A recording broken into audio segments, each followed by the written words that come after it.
રાજકોટના બાપા સીતારામ ચોક વિસ્તારમાં સુધા ધામેલિયા નામની એક મહિલાએ જાહેરમાં ધમાલ મચાવી હતી, જેનો વિડીયો સોશિયલ મીડિયા પર વાયરલ થયો છે।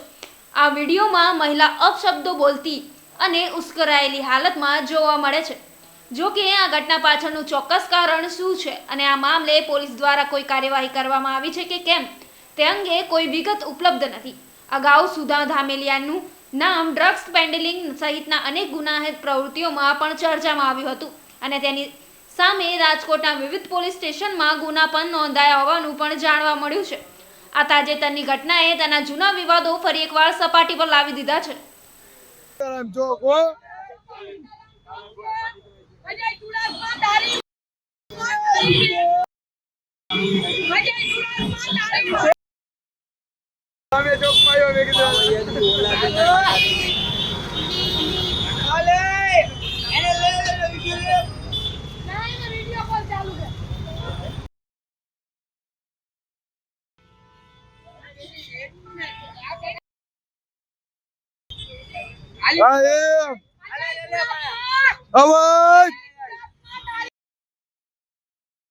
અજય ચુડાસમાની